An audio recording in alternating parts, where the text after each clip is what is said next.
दोस्तों ये स्टोरी का 77 भाग है। अगर आपने इस स्टोरी के पिछले वाले भाग नहीं देखे तो मैंने प्लेलिस्ट में मेंशन कर दिया, आप जरूर जाकर के चेकआउट करें। वंशिका ने अपने बैग की चेन बंद की और उसे उठाकर कमरे से बाहर चली गई। वरदान ने अपने माथे पर हाथ मारकर कहा, हे भगवान, लोग पैर पर कुल्हाड़ी मारते हैं और मैंने कुल्हाड़ी में जाकर पैर मार लिया। वंशिका आंखों में आंसू लिए हुए अपने बैग को लेकर राजावत हाउस के गार्डन में आ गई और वहीं वरदान भी वंशिका के पीछे पीछे चलता हुआ बोला, वंशिका माफ कर दो। वंशिका गुस्से में थी इसलिए इतना कुछ बोल दिया। वंशिका, तुम जानती हो मैंने तुम्हारा बहुत इंतजार किया है और अब तुम मुझे छोड़कर जा रही हो। लेकिन वंशिका तो जैसे आज वरदान की बात सुन ही नहीं रही थी। उसे वरदान पर बहुत गुस्सा आ रहा था, इसीलिए वह आगे आगे जा रही थी। वंशिका राजावत हाउस के मेन गेट के पास पहुंच गई। वंशिका ने गुस्से में गेट कीपर को देखकर कहा, खोलो इसे। लेकिन गेट कीपर चुपचाप नजरें झुकाए खड़ा रहा। वंशिका ने फिर से चिल्लाते हुए कहा, सुनाई कम देता है, मैं क्या कह रही हूँ, खोलो इसे। लेकिन गेट कीपर ने कोई जवाब नहीं दिया। वंशिका ने पलट कर वरदान को देखा और वरदान ने कंधे उचका दिए। वंशिका ने दांत पीसते हुए कहा, रजावत साहब, ज्यादा अक्ल मत लगाइए, कहिए गेट कीपर से कि गेट खोल दे, वरना मैं गुस्से में कुछ कर लूंगी। वरदान ने अपने हाथ बांधे और एटीट्यूड में वंशिका को देखकर कहा, तुम्हें लगता है कि तुम मेरी मर्जी के बिना इस घर से जा सकती हो? तुम्हें लगता है कि मैं तुम्हें अपनी जिंदगी से इतनी आसानी से जाने दूंगा? तुम्हें लगता है कि मैंने जो तुम्हारा इंतजार किया है वह इसीलिए किया है कि वह एक छोटे से झगड़े की वजह से तुम मुझे छोड़कर चली जाओ? वंशिका चिल्लाई, छोटा झगड़ा? राजावत साहब, आपको यह छोटा झगड़ा लगता है? आपको लगता है कि छोटे से झगड़े की वजह से मैं इस घर से जा रही हूँ? अपने शब्दों पर गौर कीजिए, क्या कहा आपने मुझे? आप मेरे स्वर्गीय पापा को हमारे झगड़े के बीच में ले आए। मैंने पापा जी को भगवान का दर्जा दिया और आपने मेरे पापा जी को गाली दी। वरदान की आंखें हैरानी से फैल गई। वरदान ने भी थोड़ा सा वंशिका की ओर झुकते हुए कहा, मैंने कब गाली दी? मैंने बस इतना कहा कि यह तुम्हारे पापा का घर नहीं है। वंशिका दांत पीसते हुए बोली, आपने पापा नहीं बाप कहा था। वरदान ने छोटी सी मुस्कुराहट के साथ कहा, हाँ तो पापा का पर्यायवाची बाप ही होता है, गाली थोड़ी होती है। चलो मैं तुम्हें एक एग्जाम्पल देता हूँ। तुमने मूवी देखी है मेरे बाप पहले, आप एक नंबरी, बाप 10 नंबरी। बड़े बड़े डायरेक्टर ने ऐसी मूवी बनाई है, इसका मतलब उन्होंने गाली दी? यह गाली नहीं होती। वंशिका, वरदान ने बड़े प्यार से वंशिका को समझाते हुए कहा। वहीं वंशिका तो आंखें फाड़े वरदान को देख रही थी और समझ भी रही थी कि वरदान ने कितनी चालाकी से अपनी बात को कवर कर दिया। लेकिन वंशिका मानने वाली नहीं थी। वंशिका फिर से गुस्से में बोली, जो भी हो, मैं अब यहाँ नहीं रहूंगी, मुझे नहीं चाहिए आपकी लग्जरी लाइफ। इतना कहकर वंशिका जैसे ही पलटी, वरदान ने उसकी बाजू पकड़कर अपनी तरफ घुमाकर कहा, वंशिका, मैं माफी मांग तो रहा हूँ, तुम्हें ऐसा क्यों लगता है कि मैं तुम्हें खुद से दूर जाने दूंगा? क्या मैंने इसलिए इंतजार किया था कि तुम मुझसे दूर चली जाओ? लेकिन वंशिका का मूड अभी ठीक नहीं हुआ। तभी वहां डैनी आया, जिसके हाथ में एक प्लेट थी और उसमें ब्रेड के कुछ स्लाइस रखे। डैनी खाता हुआ वरदान और वंशिका को देख रहा था। जब वरदान बोलता तो डैनी उस वक्त स्लाइस खाते हुए वरदान को देखने लगता। जब वंशिका बोलती तो वह ब्रेड के स्लाइस खाते हुए वंशिका को देखने लगता। डैनी तो अपने वरदान सर और मैडम को देखकर एंजॉय कर रहा था और तभी एक स्लाइस खाता हुआ बोला, आप दोनों रुक क्यों गए? बोलिए ना वंशिका मैम, आप बोलिए। वंशिका ने घूर कर डैनी को देखा और फिर वरदान की तरफ देखकर बोली, आप हमेशा ऐसे करते हैं, पहले मेरा दिल दुखा देते हैं और फिर सॉरी का पिटारा लेकर मेरे आगे पीछे घूमते हैं। लेकिन इस बार मैं आपकी बात मानने वाली नहीं हूँ। मुझे इस घर से जाना है। मुझे नहीं चाहिए या लग्जरी लाइफ जिसके लिए आप मुझे ताने मारते हैं। वरदान वंशिका को ही देख रहा था और तभी डैनी बोला, सर अब आपकी तरह आ गई, आप बोलिए। वरदान ने भी घूर कर डैनी को देखा, फिर वंशिका से कहा, वंशिका कहाँ जाओगी? चलो मैं तुम्हें जाने देता हूँ। तो तुम खुद ही बताओ कहाँ जाओगी? वरदान ने यह बात बहुत प्यार से कही थी, लेकिन इसका मतलब वंशिका ने गलत ही निकाल लिया। वंशिका बोली, कहाँ जाऊंगी? आप मुझे फिर से ताना मार रहे हैं ना कि मेरा इस घर के अलावा और कहीं ठिकाना नहीं है? अब तो वरदान ने अपनी हथेली अपने माथे पर मार ली और डैनी के चेहरे पर मुस्कुराहट आ गई। वरदान ने पहले डैनी को देखा, कहा तू यहाँ घर के अंदर बैठकर भी ठूंस सकता है, लेकिन नहीं, तुझे तो मेरी और वंशिका की लड़ाई देखने में मजा आ रहा है, जा अंदर जा। वंशिका ने वरदान को देखकर कहा, अब डैनी को क्यों डांट रहे हैं? अपनी गलती पर बात कीजिए ना, डैनी को डांटने से क्या होगा? अपना गुस्सा डैनी पर क्यों निकाल रहे हो? साफ साफ कहिए जो कहना है, घुमा फिराकर मुझे ताने मारने की जरूरत नहीं है। वरदान बोला, वंशिका मैं तुम्हें ताने नहीं मार रहा हूँ, तुम समझने की कोशिश क्यों नहीं करती? तुम्हारे बिना मैं मर जाऊंगा। इतने साल तुम्हारा इंतजार किया, इसलिए किया कि तुम मुझे छोड़कर चली जाओ, मैं तुम्हें कहीं नहीं जाने दूंगा। इतना कहकर वरदान ने वंशिका की कलाई पकड़ ली और उसे अंदर की तरफ खींचने लगा। लेकिन वंशिका तो अंदर जाना ही नहीं चाहती थी। वरदान भी समझ गया कि वंशिका को समझाना थोड़ा सा मुश्किल है। वरदान ने गार्डन में नजर घुमाई जहां बॉडीगार्ड खड़े थे। वरदान ने सबको देखकर कहा, सबकी नजरें नीचे, किसी की भी नजर ऊपर उठी तो उसका इस हाउस से आखिरी दिन होगा। तभी डैनी अपना स्लाइस खाता हुआ बोला, सर मैं भी। वरदान ने डैनी को देखकर कहा, तुम घूम जाओ।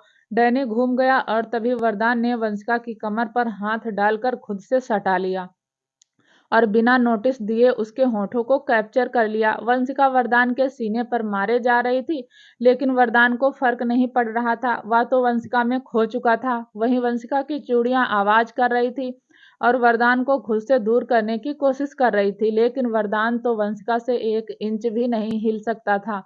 वरदान ने वंशिका को अच्छे से किस कर लिया और फिर वंशिका को देखा तो वंशिका अभी भी गुस्से में वरदान को देख रही थी।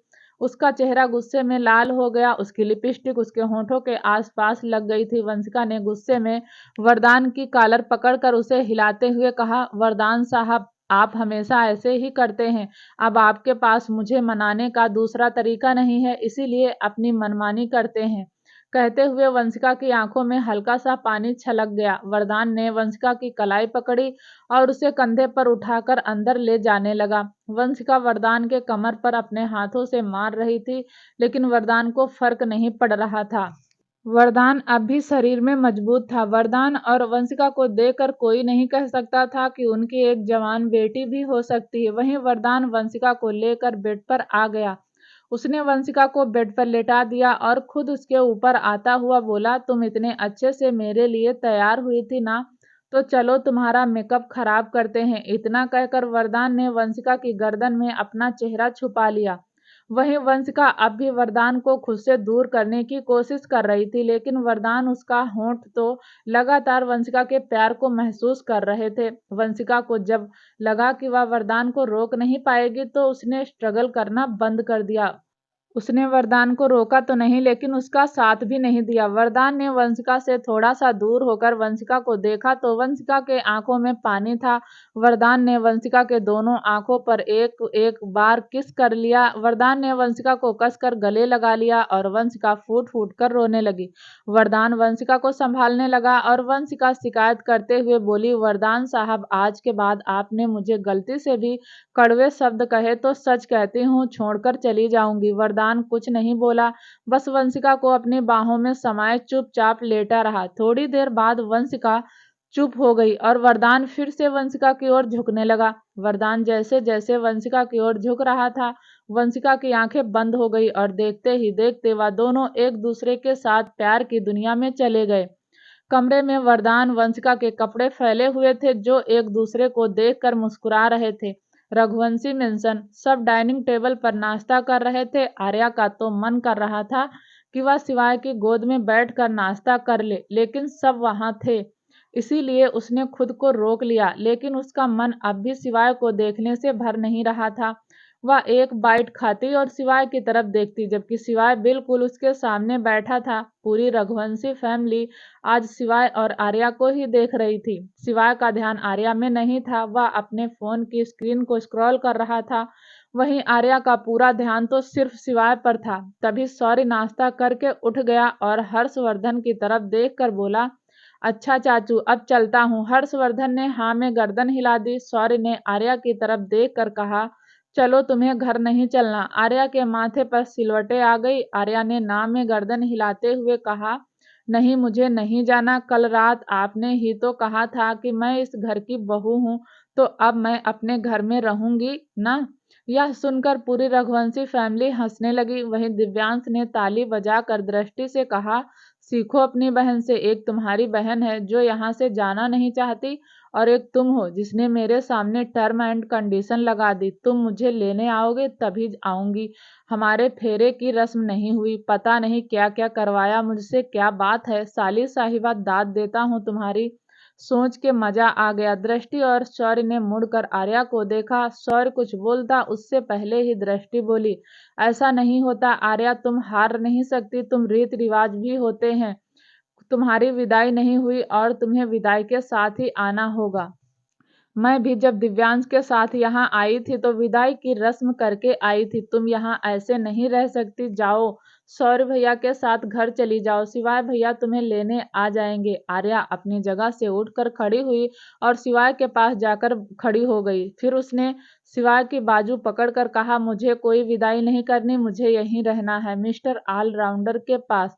इतना कहकर आर्या ने सिवाय की बाजू को हिलाकर कहा, कुछ कीजिए ना मिस्टर ऑलराउंडर, क्या आप चाहते हैं कि मैं चली जाऊं? सिवाय ने बड़े प्यार से आर्या को देखा और ना में गर्दन हिला दी। सिवाय ने जितनी मासूमियत से ना में गर्दन हिलाई थी, पूरी रघुवंशी फैमिली को उस पर हंसी आ गई। आर्या फिर से बच्चों सा मुंह बनाकर बोली, देखा, अब तो मेरा पति भी नहीं चाहता कि मैं यहाँ से जाऊं, तो आप दोनों मुझे यहाँ से भगाने में क्यों तुले हुए हैं?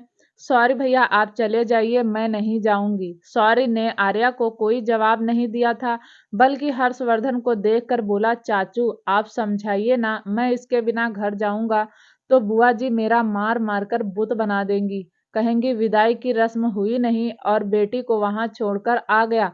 सौर की बात सुनकर आर्या ने फिर से सिवाय को देखकर कहा, मिस्टर ऑलराउंडर आप कुछ कहिए ना, क्या आप सच में चाहते हैं मैं चली जाऊं? सिवाय ने एक बार फिर बहुत ही मासूमियत से ना में गर्दन हिला दी। तो फिर आप सौर्य भैया को क्यों कुछ नहीं कह रहे हैं? मुंह में दही जमाकर क्यों बैठे हुए हैं? कुछ कहिए ना, कुछ तो कीजिए, वरना भैया मुझे ले जाएंगे। मुझे नहीं जाना मिस्टर ऑलराउंडर, फिर से मासूमियत के साथ बोली। सिवाय अब भी बहुत मासूम बनकर आर्या को देख रहा था। उसे तो यकीन ही नहीं आ रहा था कि उसकी आर्या हमेशा के लिए उसके पास आना चाहती है। आर्या को पाने के लिए सिवाय ने क्या कुछ नहीं किया था। आर्या ने फिर से बच्चों की तरह सिवाय की बाजू पकड़कर उसे हिलाते हुए कहा, अगर नहीं चाहते कि मैं चली जाऊं तो शौर्य भैया से कहिए ना। सिवाय ने शौर्य को देखा और जैसे ही बोलने को हुआ, शौर्य ने सिवाय को उंगली दिखाकर कहा, ज्यादा स्मार्ट मत बन, सच तो कह रही है दृष्टि, कुछ रीत रिवाज होते हैं। आर्या को तो मैं लेकर जाऊंगा और फिर तो तमीज से इज्जतदार बनकर उसे लेने आ जाना।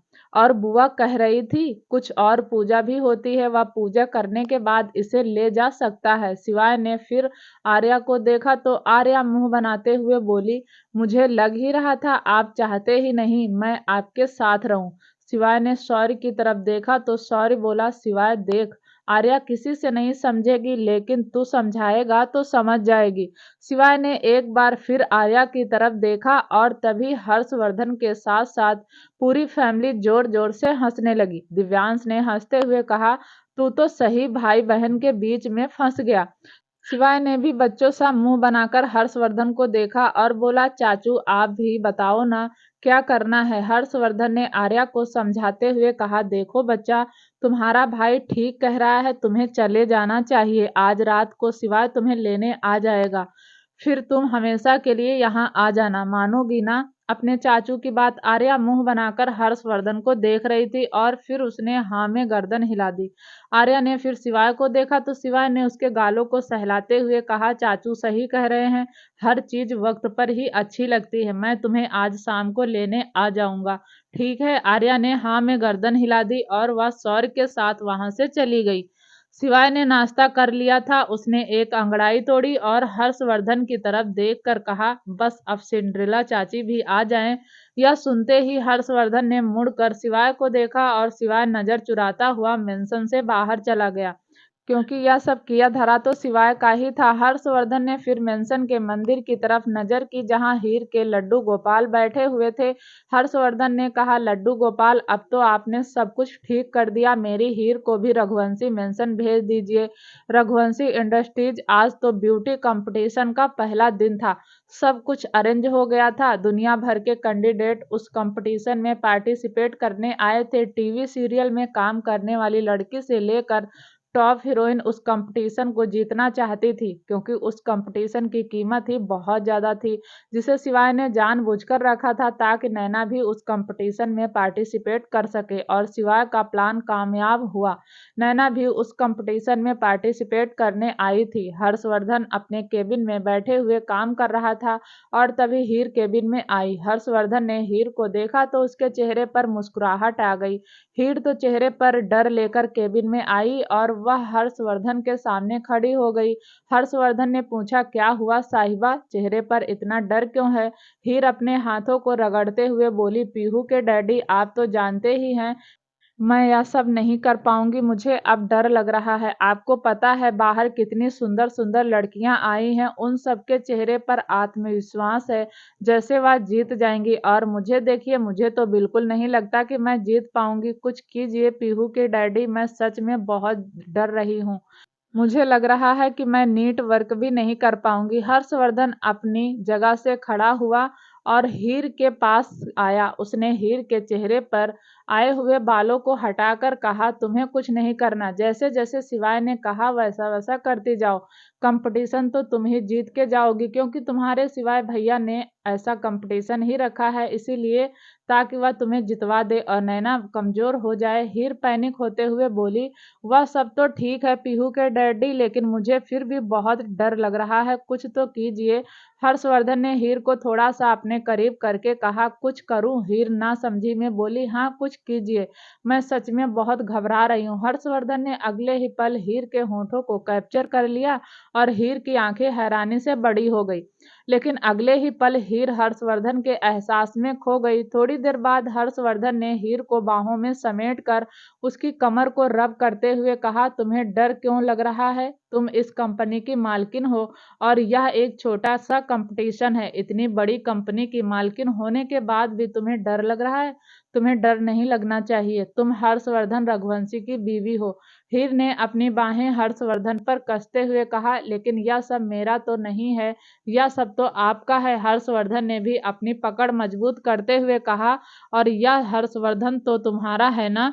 तो मुझसे जुड़ी हुई हर चीज तुम्हारी हुई और इस हिसाब से यह सब कुछ तुम्हारा हुआ, और अपने ही घर में कोई डरता थोड़ी है। तुम्हें डरना नहीं चाहिए, समझी? हीर ने हाँ में गर्दन हिला दी, लेकिन उसकी हवा टाइट थी। वहीं दूसरी तरफ शिवाय अपने केबिन में खड़ा हुआ था।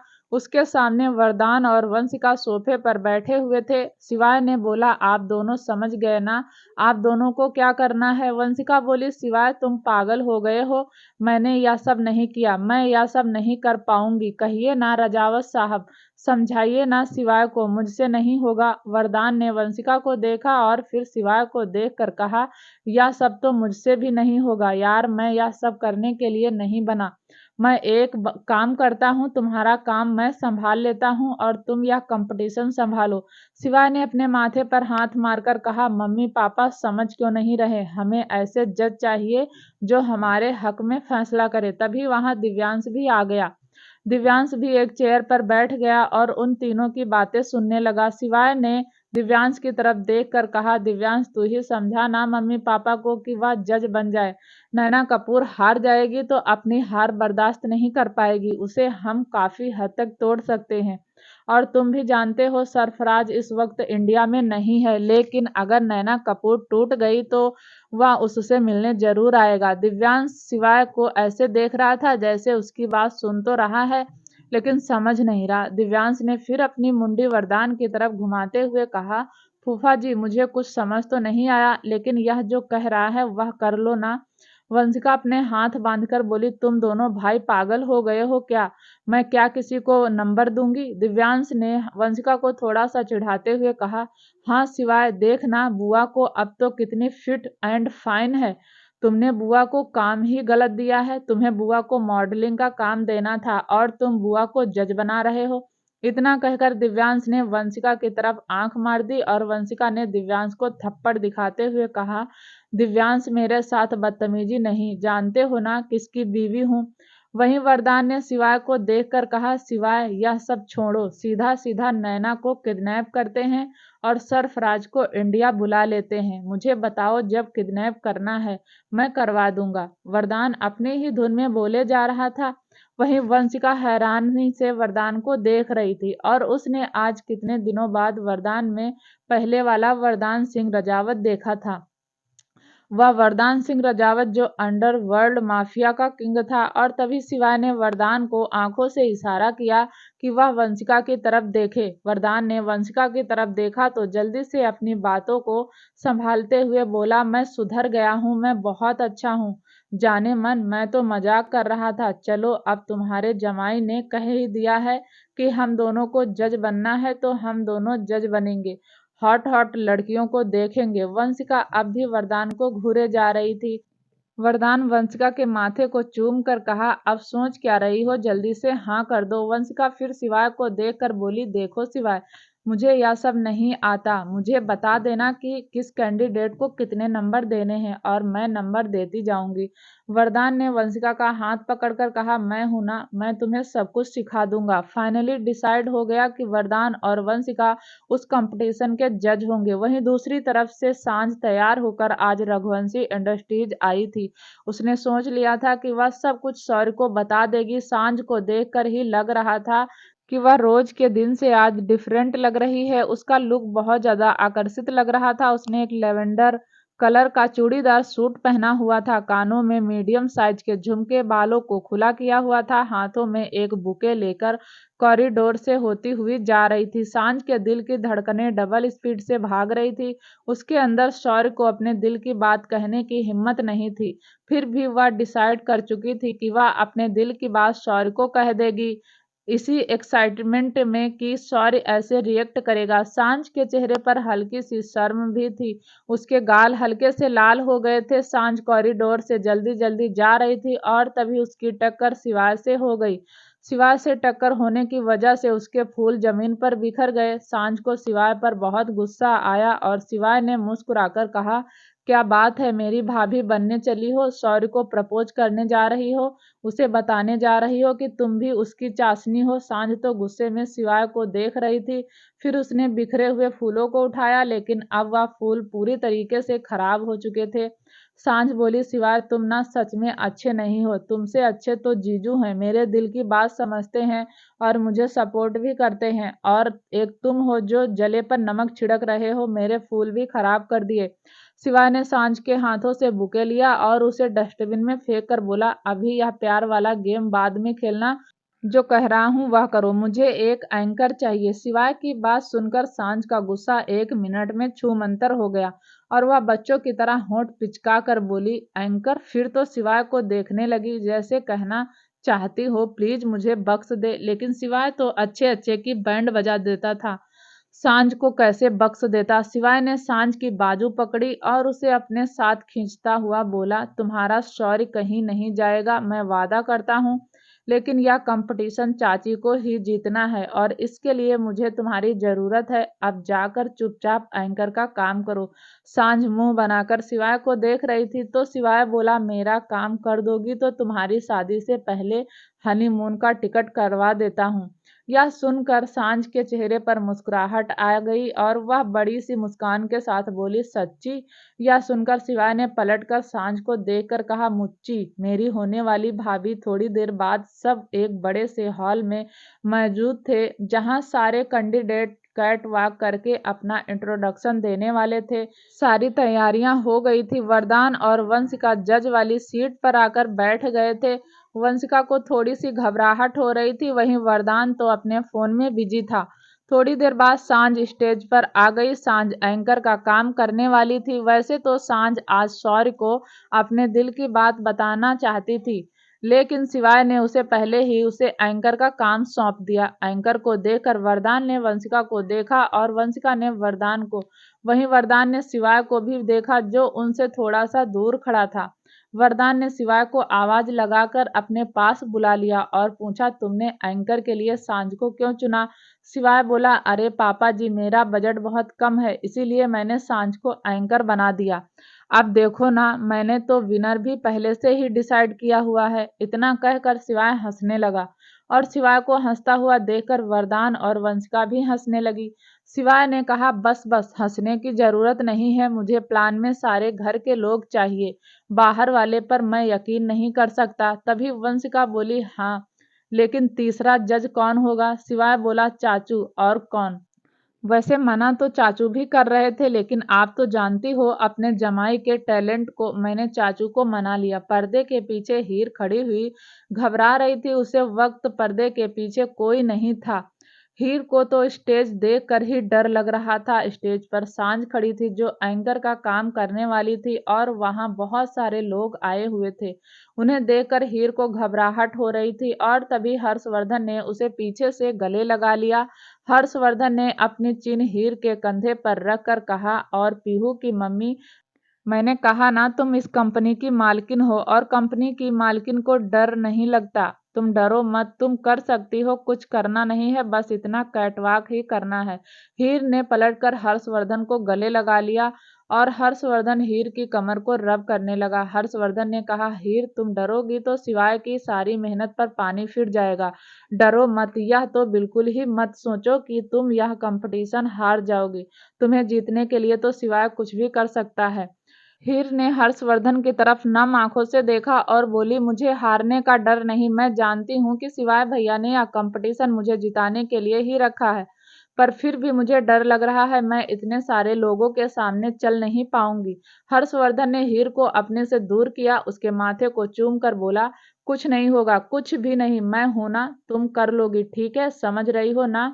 अब मैं जाता हूँ, वरना शिवाय बुलाने आ जाएगा। हीर ने हाँ में गर्दन हिला दी और हर्षवर्धन बैक स्टेज से फ्रंट स्टेज पर आ गया। हर्षवर्धन जाकर जज की कुर्सी पर बैठ गया, जहां पहले ही वरदान और वंशिका बैठे हुए थे। हर्षवर्धन को इस वक्त बहुत हंसी आ रही थी, लेकिन वह हंसा नहीं। वरदान ने भी हाथ फैलाकर कहा, या शिवाय ने भी हमें कहाँ फंसा दिया।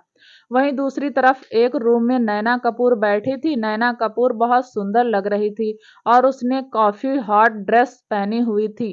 तभी एक लड़की उसके कमरे में आई और बोली, मैम, यह आपकी सैंडल। नैना कपूर ने उस लड़की को बड़े एटीट्यूड के साथ देखा और फिर उसने मैनेजर की तरफ देखा। नैना कपूर के मैनेजर ने उस लड़की से कहा, मैडम की सैंडल यही है या किसी और की होगी, ले जाओ।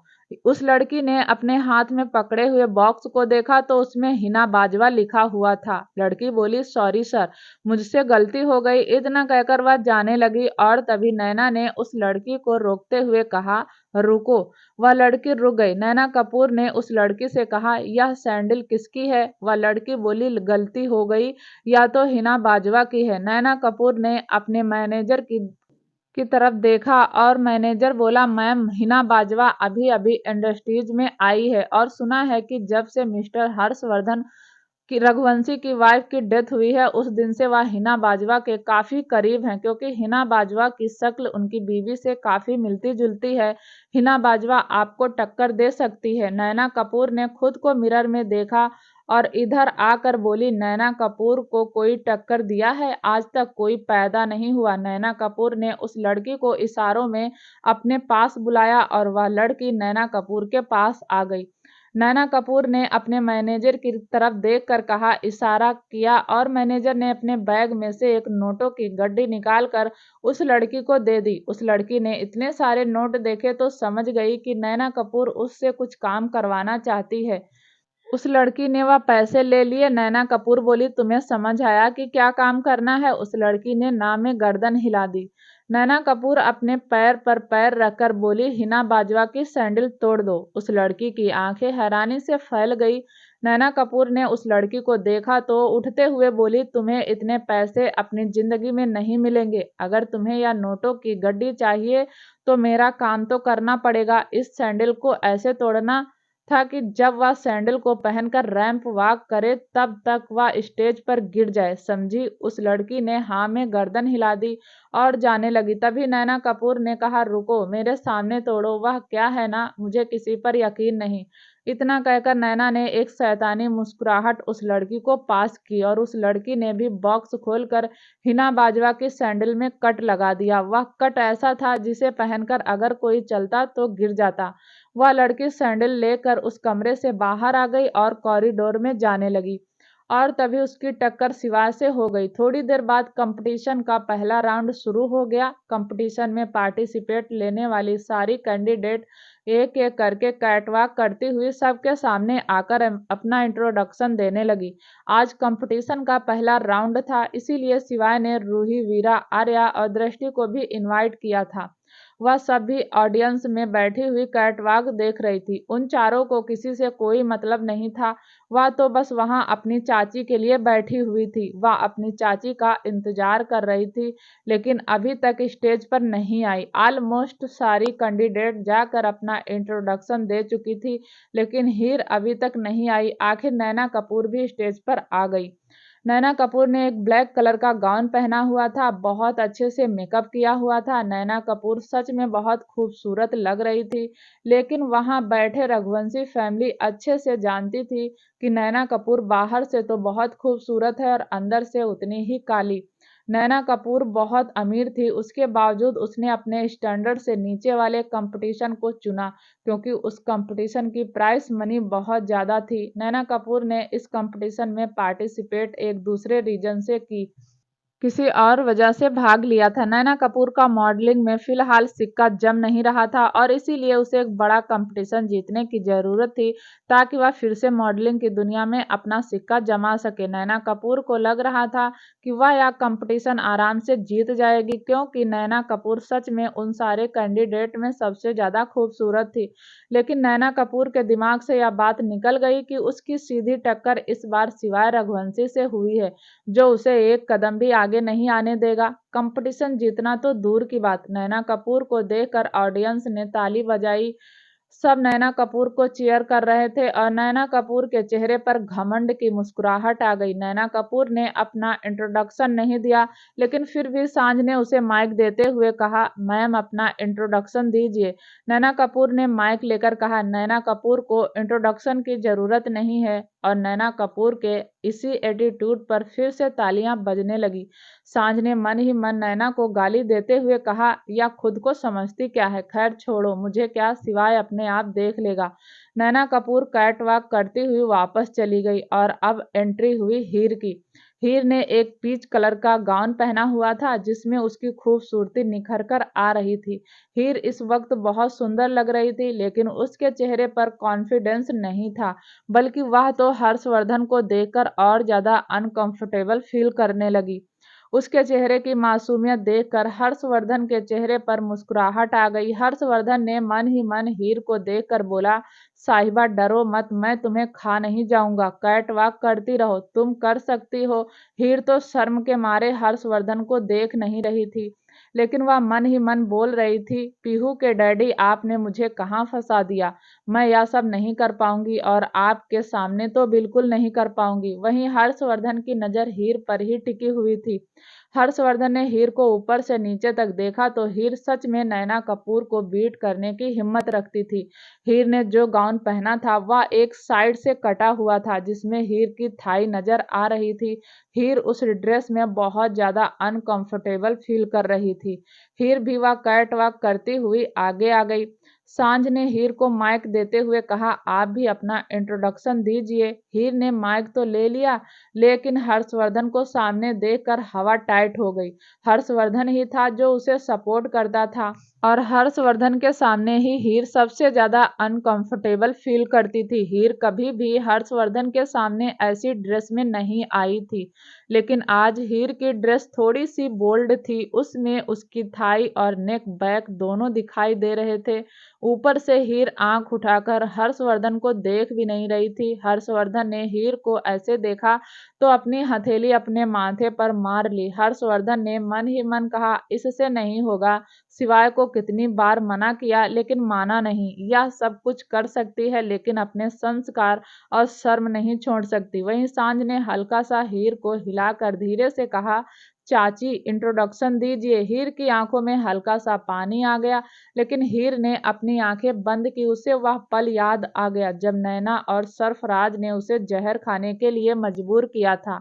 हीर को वह पल याद आ गया जब पीहू उससे कसकर चिपकी हुई थी। पीहू को सरफराज और नैना से डर लग रहा था, लेकिन वह हीर से चिपक गई थी। वह सारे लम्हे याद करने के बाद हीर ने अपनी आंखें खोली। उसकी आंखें हल्की सी लाल हो गई थी, जो शायद रोने और गुस्से की वजह से हुई थी। हीर ने फिर माइक पर अपना इंट्रोडक्शन देते हुए कहा, मैं हिना बाजवा फ्रॉम पंजाब। हीर एक और पल वहां नहीं रुकना चाहती थी। हीर घूम गई और जैसे ही उसने जाने के लिए पहला कदम बढ़ाया, उसकी हाई हील टूट गई। हीर अपना बैलेंस नहीं बना पाई और स्टेज से गिरने लगी। हीर ने डर के मारे कसकर अपनी आंखें बंद कर ली। कुछ ही पल में हीर ने महसूस किया कि उसे चोट नहीं लगी और ना ही वह गिरी। वह किसी की बाहों में सेफ है। हीर ने धीरे धीरे अपनी आंखें खोली तो वह हर्षवर्धन की बाहों में थी और हर्षवर्धन उसे ऐसे देख रहा था जैसे स्टूडेंट टीचर को देखता है। हीर ने हर्षवर्धन से नजर चुराते हुए धीरे से कहा, सॉरी पीहू के डैडी, मैं ठीक से नहीं कर पाई। अब हीर के चेहरे पर घबराहट साफ देखी जा सकती थी। हीर सच में इस वक्त बहुत ज्यादा घबरा रही थी। हर्षवर्धन ने अपनी पकड़ मजबूत करते हुए हीर को ठीक से खड़ा किया और उसे कसकर गले लगाकर उसकी कमर को हल्का हल्का रब करके बोला, सब ठीक है, कुछ नहीं हुआ, तुम्हें चोट नहीं लगी और देखो तुम अपने साहब की बाहों में हो। हीर बच्चा सा मुंह बनाकर बोली, सब आपकी गलती है, आप जज क्यों बने। हीर की इस बात पर हर्षवर्धन को थोड़ी सी हंसी आ गई, लेकिन वह सबके सामने हंस नहीं सकता था, इसलिए उसने अपनी हंसी को कंट्रोल करके कहा, हाँ मानता हूँ मेरी गलती है, मैं अपनी गलती सुधार लूंगा। अब शांत हो जाओ, डरो मत। मैंने कहा था ना तुम इस कॉन्टेस्ट की विनर हो और डरते नहीं। कोई ज्यादा बकवास करेगा तो खींचकर एक चाटा मार देना, बाकी हर्षवर्धन देख लेगा। उस हॉल में बैठे सारे लोग हर्षवर्धन और हीर को ही देख रहे थे। वहीं नैना कपूर भी पीछे से हीर को देखकर लगभग जल चुकी थी। नैना ने सोचा था कि हीर की हील टूटेगी तो वह स्टेज पर गिर जाएगी और उसका मजाक बनेगा, लेकिन हर्षवर्धन ने उसे गिरने नहीं दिया और शायद नैना तो यह बात जानती भी नहीं थी कि हर्षवर्धन के होते हुए हीर कभी नहीं गिर सकती। हर्षवर्धन हीर से थोड़ा सा दूर हुआ और फैमिली पूछने लगी, आप ठीक हैं मिसेज हिना बाजवा। हीर ने हाँ में गर्दन हिला दी। तभी सांझ ने अनाउंसमेंट करते हुए कहा, और यह थी हमारे कॉन्टेस्ट की लास्ट कैंडिडेट, कल सेकेंड राउंड होगा। सांझ ने फिर हीर को हाथ दिया ताकि वह स्टेज पर वापस आ जाए। हीर ने सांझ का हाथ पकड़ लिया और हीर स्टेज पर वापस चली गई। थोड़ी देर बाद हीर कैट वॉक करती हुई वापस पर्दे के पीछे चली गई। उस कॉन्टेस्ट का पहला राउंड खत्म हो गया था और अब कल सेकंड राउंड होना था। हीर अपने कमरे में आकर रोने लगी। उसे बिल्कुल भी अच्छा नहीं लग रहा था। हालांकि हर्षवर्धन ने उसे अच्छे से समझा दिया था, फिर भी उसे बहुत बुरा लग रहा था, क्योंकि शिवाय ने कॉन्टेस्ट पर बहुत मेहनत की थी और हीर की गलती से वह कॉन्टेस्ट खराब हो गया। हीर रो रही थी, तभी उसने कमरे के गेट पर किसी को महसूस किया। हीर ने पलट कर देखा तो वहां हर्षवर्धन हाथ बांधे खड़ा था। हर्षवर्धन थोड़ा सा अंदर आया, उसने हीर के कमरे का गेट बंद कर दिया। हीर नम आंखों से हर्षवर्धन को ही देख रही थी। हीर जल्दी जल्दी चलकर हर्षवर्धन के करीब आई, लेकिन वह हर्षवर्धन से गले लगती उससे पहले ही उसके पैर में दर्द हुआ और वह गिरने को हो गई, लेकिन हर्षवर्धन ने उसे पकड़ लिया। हर्षवर्धन को समझते देर नहीं लगी कि सैंडल टूटने की वजह से हीर के पैर में मोच आ गई। हर्षवर्धन ने हीर को गोद में उठा लिया और सोफे पर बैठा दिया। हर्षवर्धन ने एक चेयर ली और उसे बिछाकर हीर के सामने बैठ गया। हीर तो अभी रो रही थी। हर्षवर्धन ने हीर का पैर पकड़ा और उसे अपनी थाई पर रख लिया। हर्षवर्धन हीर के पैर को चेक कर रहा था, फिर उसने डोर में से एक स्प्रे निकाला और हीर के पैर पर मार दिया और उस पर गर्म पट्टी भी कर दी। फिर उसने हीर को देखकर कहा, ज्यादा मोच नहीं है, ठीक हो जाएगी। कोई इतनी सी मोच पर रोता है? कभी कभी लगता है तुम पीहू से भी ज्यादा छोटी हो। हीर रोते रोते बोली, मैंने गलती कर दी ना पीहू के डैडी, मैंने आपसे कहा था मुझसे नहीं होगा। हर्षवर्धन का ध्यान हीर की बातों में कम और उसकी ड्रेस पर ज्यादा था, जिसमें उसकी थाई दिखाई दे रही थी। हीर ने हर्षवर्धन की नजरों को फॉलो किया तो उसकी आंखें हैरानी से फैल गई। उसने जल्दी से अपनी थाई को अपनी ड्रेस से कवर करने की सोची, लेकिन हर्षवर्धन ने उसका हाथ पकड़ लिया। हीर को समझते देर नहीं लगी कि हर्षवर्धन के इरादे नेक नहीं है। हीर हर्षवर्धन की तरफ देख भी नहीं रही थी। हर्षवर्धन ने हीर की हथेली पकड़कर अपने गाल से लगा लिया और फिर उसकी हथेली पर किस कर दिया। हीर ने नजर को झुकाकर धीरे से कहा, पीहू के डैडी जाइए, मुझे कपड़े चेंज करने हैं। हर्षवर्धन बोला, तो कर लो, मैं कौन सा मना कर रहा हूँ। चलो मैं ही तुम्हारी हेल्प कर देता हूँ। हीर ने हैरानी से हर्षवर्धन को देखा। हर्षवर्धन तो सच में बेशर्म हो गया था।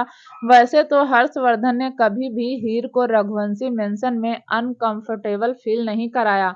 यह पहली बार था जब हर्षवर्धन हीर के साथ इतनी बेगर्मी से पेश आ रहा था। हीर ने फिर से थोड़ा सख्ती से कहा, पीहू के डैडी मजाक मत कीजिए, जाइए यहाँ से।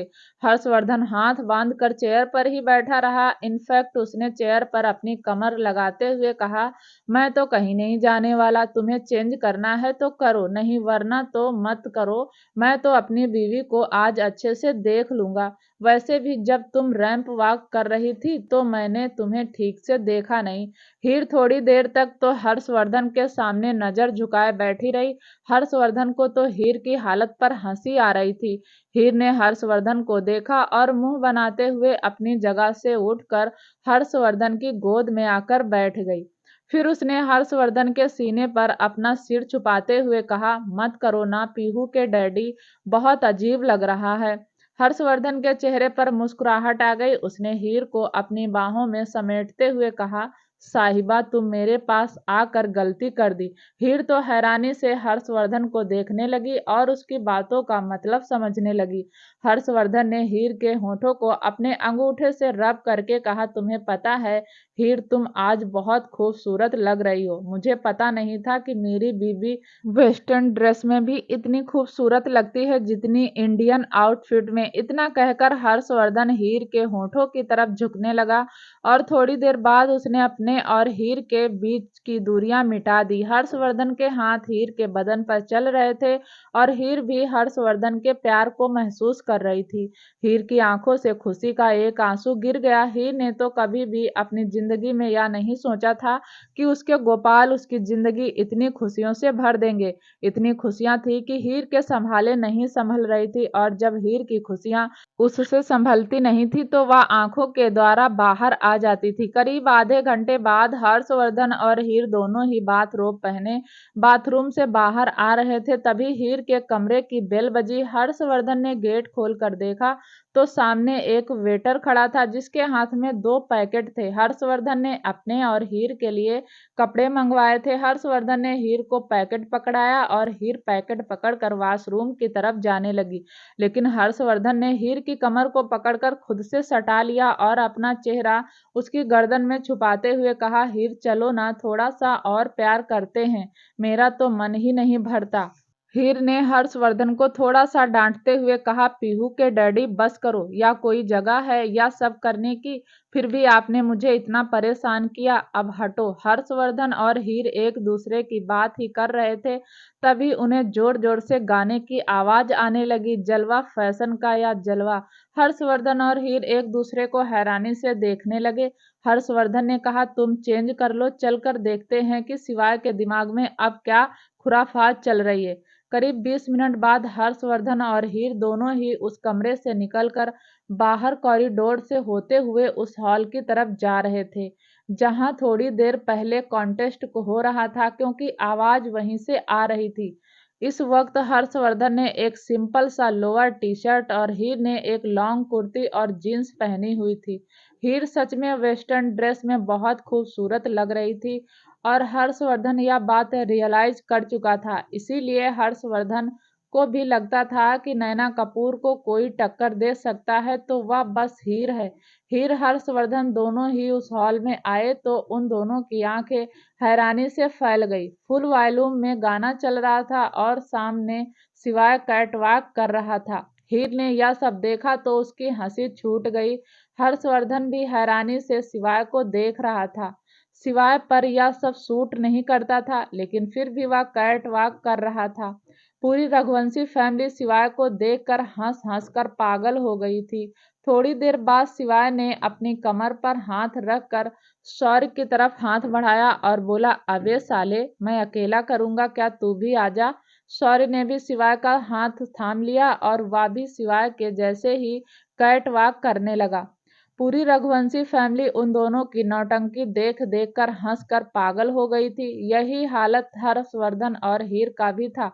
वरदान वंश का भी जैसे तैसे खुद को संभाल रहे थे। उन दोनों ने कभी नहीं सोचा था कि उन्हें सिवाय जैसा नौटंकी दामाद मिलेगा। उस वक्त हॉल में सिवाय रघुवंशी फैमिली के अलावा कोई दूसरा नहीं था और शायद यही रीजन था कि रघुवंशी ब्रदर्स नौटंकी पर उतर आए थे। सिवाय ने कैट वॉक करते हुए अपना कोट उतारा और उसे घुमाकर फेंक दिया। वह कोट सीधा आर्या के ऊपर गिरा। आर्या ने पहले तो गुस्से में सिवाय को देखा और सिवाय को हंसी आ गई। फिर आर्या सिवाय की कैट वॉक एंजॉय करने लगी। सिवाय ने हीर को देखकर कहा, देखा हिना बाजवा, ऐसे करते हैं कैट वॉक, और आप तो छोटी छोटी बातों पर डर जाती हैं। देखो हम लड़के होकर भी कितनी अच्छी कैट वॉक कर रहे हैं। सौर भी कैटवॉक कर रहा था और सांझ का भी हंस हंस कर बुरा हाल था। हर्षवर्धन हीर दोनों जाकर एक सोफे पर बैठ गए। हीर तो इतना हंस रही थी कि उसे तो सोफा ही कम पड़ रहा था। वह कभी इधर लुढ़कती और कभी उधर लुढ़कती। फाइनली हर्षवर्धन ने हीर को संभालते हुए खुद से चिपका लिया, लेकिन हीर की हंसी कम नहीं हुई। हर्षवर्धन ने हीर को पहली बार इतना हंसते हुए देखा था। हर्षवर्धन हीर को देखता तो उसे बहुत अच्छा लग रहा था। हंस तो हर्षवर्धन भी रहा था, लेकिन हीर ज्यादा हंस रही थी। इस बात पर वह ज्यादा खुश था। थोड़ी देर बाद शौर्य ने गाना बंद करवा दिया और शौर्य ने विराज दिव्यांश की तरफ देखकर कहा, तुम दोनों को क्या इनविटेशन देना पड़ेगा? आ जाओ, आज हम कैट वॉक करके देखते हैं। आखिर लड़के लड़कियों से किसी मामले में कम थोड़ी हैं। सिवाय ने तो हाथ पकड़कर विराज को स्टेज के ऊपर ही खींच लिया और विराज भी अपने भाइयों की तरह कैट वॉक करने लगा। विराज जो कि पानी पी रही थी, उसका सारा पानी बाहर आ गया। धीरे धीरे दिव्यांश को भी दृष्टि ने धकेल कर स्टेज पर चढ़ा दिया, लेकिन कैट वॉक करना दिव्यांश के बस की बात नहीं थी, इसलिए वह सीधा सीधा चल रहा था। सिवाय उसे कैट वॉक करने के लिए अप्रोच कर रहा था, लेकिन दिव्यांश ने कैट वॉक नहीं की। फाइनली दिव्यांश, विराज, शौर्य तीनों ने राजवीर की तरफ देखकर कहा, आजा सीनियर, तू भी आजा, तू किस बात के लिए शर्मा रहा है? राजवीर ने दोनों हाथ हवा में हिलाकर ना करते हुए कहा, नहीं नहीं, मेरे बस की नहीं है, मैं तो डांस भी नहीं करता, कैटवॉक दूर की बात है, मुझसे नहीं होगा। लेकिन आज तो कोई किसी की बात मानने के लिए तैयार ही नहीं था। उन सब ने राजवीर को पकड़कर जबरदस्ती स्टेज पर चढ़ा दिया और यह नजारा देखकर रूही की हंसी लगभग ठहाका जैसी हो गई। बैकग्राउंड में गाना चल रहा था, सब कैटवॉक कर रहे थे, लेकिन राजवीर तो हिला भी नहीं, क्योंकि राजवीर इन सब मामलों में थोड़ा शायद कम था। कुछ तो उसे यह सब करना भी नहीं आता था, कुछ वह इन सब से थोड़ा शर्माता था। लेकिन सिवाय के सामने आज किसी की नहीं चल रही थी। सिवाय ने राजवीर का कोट उतारा और उसे घुमाकर फेंक दिया और फिर उसकी टाई ढीली करके उसके बाल खराब कर दिए और उसकी बाजू फोल्ड कर दी और हल्का सा कंधा मार कर कहा, अरे हमारे लिए ना सही, अपनी बीवी के लिए ही कैटवॉक कर ले। दिव्यांश और राजवीर की हालत एक जैसी थी। दोनों ही कैटवॉक करना नहीं चाहते थे, लेकिन दोनों से ही जबरदस्ती कैटवॉक करवा रहे थे और इसीलिए उन दोनों को देखकर रघुवंशी फैमिली की ज्यादा हंसी निकल रही थी। सिवाय तो मानने वाला बिल्कुल नहीं था। उसने तो पैंथर और डैनी को भी खींच लिया। पैंथर और डैनी भी कैटवॉक करने लगे, लेकिन दोनों ही एक दूसरे को खा जाने वाली नजरों से देख रहे थे। सिवाय ने पूर्वी के कान में धीरे से कहा, देखा, यह होती है सच्ची वाली कैटवॉक। कैसे देख रहा है पैंथर डैनी को जैसे अभी आंखों आंखों में खा जाएगा। थोड़ा सब्र करो, पैंथर तो खुद आएगा घुटनों के बल। तब जी भरकर अपना गुस्सा पैंथर पर निकालना। शिवाय की बात सुनकर पूर्वी के चेहरे पर मुस्कुराहट आ गई। फाइनली गाना खत्म हो गया और शिवाय फिर से स्टेज पर चढ़कर हर्षवर्धन की तरफ देखकर बोला, चाचू अब आपकी बारी। हर्षवर्धन ने हंसते हंसते शिवाय को थप्पड़ दिखाया और बोला, थप्पड़ खाएगा शिवाय, बहुत हुई नौटंकी। लेकिन शिवाय के साथ साथ स्टेज पर खड़े सारे लड़कों ने ना में ही गर्दन हिला दी। आज तो वह सब हर्षवर्धन की कैटवॉक देखना चाहते थे। हर्षवर्धन का हंस हंस कर पहले ही बुरा हाल था, उन सब की बात सुनकर तो उसे और ज्यादा हंसी आ गई। वरदान तो चुपचाप खड़ा हुआ और हॉल से बाहर की तरफ जाने लगा। लेकिन वह बाहर जाता उससे पहले ही शिवाय चिल्लाया, lock the door. Door lock हो गया। वरदान ने कस कर अपनी आंखें बंद कर ली और वरदान ने सबको देखा और सबकी हंसी आ गई। वरदान 4 कदम आगे बढ़ा और सिवाय बोला, डैनी गेट लॉक कर, यहाँ कोई इलेक्ट्रिक लॉक नहीं है। यह सुनते ही डैनी जल्दी से स्टेज से उतरकर हॉल के मेन गेट पर गया और उसने गेट बंद कर दिया। वहीं वरदान तो यह नजारा देख रहा था और उसने अपनी हथेली अपने माथे पर मार ली। वरदान ने सबको देखकर कहा, मैं कुछ नहीं करने वाला। लेकिन शिवाय के सामने किसकी चलती थी? शिवाय ने ना में उंगली हिलाते हुए कहा, नहीं ससुर जी, कैटवॉक तो करनी पड़ेगी। अब आपको और चाचू को साथ में कैटवॉक करनी है। हर्षवर्धन ने हीर को देखा जो हर्षवर्धन को देखकर और ज्यादा हंस रही थी। उसकी तो हंसी आज कंट्रोल ही नहीं हो रही थी। उस खुशी के पल में हीर को अपना दर्द भी महसूस नहीं हो रहा था। हर्षवर्धन ने फिर से कहा, थप्पड़ खाओगे सारे, मार मार के मुर्गा बना दूंगा। चलो अब अपना अपना काम संभालो। इतना कहकर हर्षवर्धन खड़ा हो गया। लेकिन तभी हीर ने उसकी बाजू पकड़ ली। हीर ने ना में गर्दन हिला दी और हर्षवर्धन ने कसकर अपनी आंखें बंद कर ली। स्टेज पर खड़े सारे लड़के चिल्लाए, चाचू अब तो होम मिनिस्टर ने परमिशन दे दी, अब तो कैटवॉक करके दिखा दो। हर्षवर्धन ने हैरानी से हीर को देखा तो हीर ने मुस्कुराकर हाँ में गर्दन हिला दी। हर्षवर्धन ने छोटी आंखें की और हीर को लगभग डांटता हुआ बोला, पागल हो गई हो, बच्चों की बातों में आ रही हो। मैं कैटवॉक करूंगा? तुम्हें मैं किस एंगल से ऐसा लगता कि मैं कैटवॉक करूंगा? मैं ऐसा कुछ नहीं करने वाला। हर्षवर्धन ने फिर अपने भतीजे को देखकर गुस्से में कहा, सारे के सारे नीचे उतरो, बहुत हुई नौटंकी, छोटे बड़े का लिहाज ही नहीं है, जो मन में आता है वह करते हो, चलो उतरो। लेकिन आज तो कोई भी हर्षवर्धन की बात नहीं मान रहा था। वहीं वरदान यह सोच रहा था कि काश सब हर्षवर्धन की बात मान ले तो वह भी बच जाए। हर्षवर्धन की डांट से लगभग सब मायूस हो गए। लेकिन शिवाय तो हर्षवर्धन को अपना यार समझता था। शिवाय ने अपने दोनों हाथ कमर पर रख कर कहा, चाचू मुझे अपने चाचू नहीं अपना यार चाहिए, यार नहीं तो मैं आपसे बात नहीं करूंगा। और इतना कहकर शिवाय ने बच्चों की तरह मुंह फुला लिया। हर्षवर्धन आंखें फाड़े अपने भतीजे को देख रहा था और समझने की कोशिश भी कर रहा था कि शिवाय कितना नौटंकी बाज है, इतना बड़ा हो गया लेकिन उसकी नौटंकी बंद नहीं हुई। हर्षवर्धन कुछ बोलता उससे पहले ही हीर भी खड़े होकर बोली, शिवाय भैया हमारी कोई नहीं मान रहा, सब अपनी ही मनमानी करते हैं। मैं आज पूरी जिंदगी में आपके चाचू से कुछ करने के लिए कहा लेकिन इनसे मेरी इतनी सी विश पूरी नहीं हुई। क्योंकि हर्षवर्धन ने पलट कर हीर को देखा जो बिल्कुल शिवाय की तरफ मुंह बनाकर खड़ी हुई थी। हर्षवर्धन ने हीर की बाजू पकड़कर अपनी तरफ घुमाया और बोला, इसे विष नहीं शोषण कहते हैं। हीर ने हर्षवर्धन का हाथ अपनी बाजू से हटाकर कहा, मुझे आपसे बात नहीं करनी, छोड़िए। अब तो शिवाय ने हर्षवर्धन और हीर के बीच में लगी आग को हवा देने की सोच ली। शिवाय ने कहा, हाँ चाची आप बिल्कुल ठीक कह रही हैं।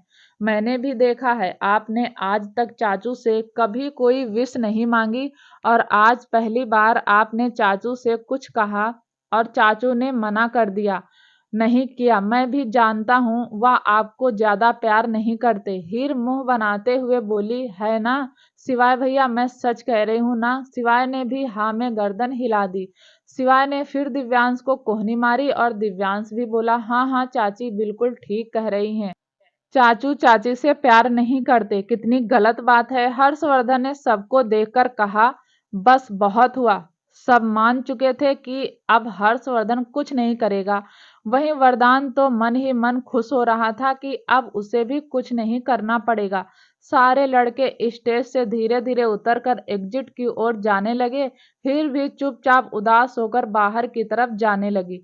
सब मेन गेट तक पहुंचे ही थे कि तभी सबके कानों में एक आवाज आई, किथे चली है तू ठहरने समंदर दिल हार, मेरी कमजोरी तेरे गोरे गोरे पैर। सब ने पलट कर देखा तो हर्षवर्धन के हाथ में माइक था और वह गाना गा रहा था।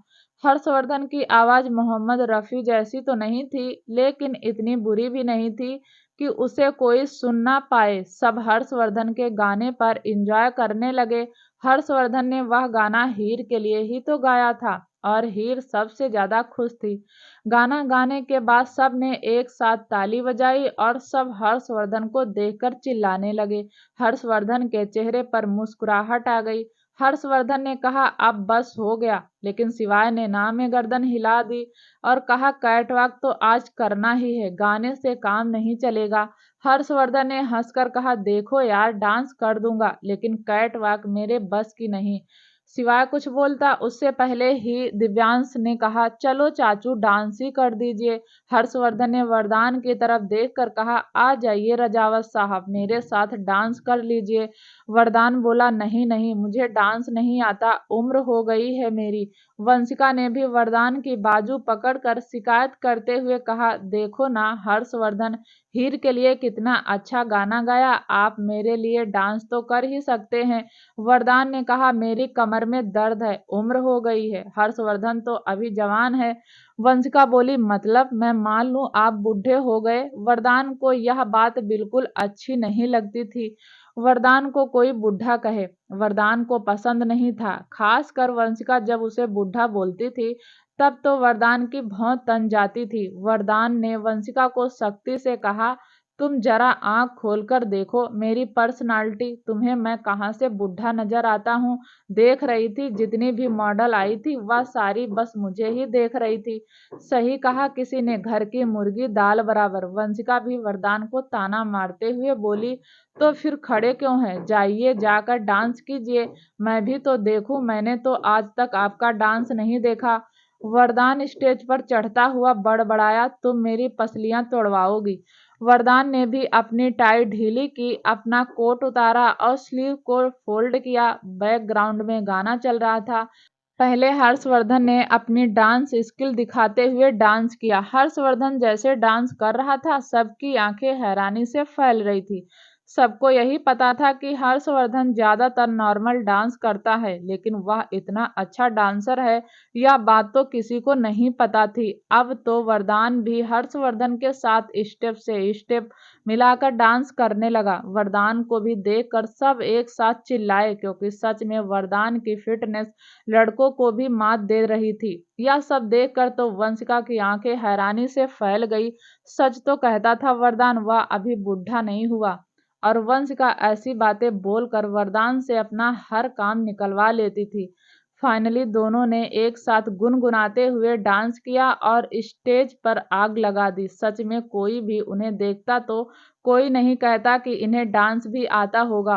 दोनों ही हीरो जैसी पर्सनालिटी थी, दोनों ही फिटनेस के मामले में पजेसिव थे। बहुत सारा डांस करने के बाद हर्षवर्धन ने हीर को इशारों में अपने पास बुलाया, लेकिन हीर ने ना में गर्दन हिला दी। हीर तो ऊपर नहीं गई, लेकिन हर्षवर्धन स्टेज से नीचे आ गया और उसने हीर के दोनों हाथ पकड़कर उसके साथ डांस करने लगा।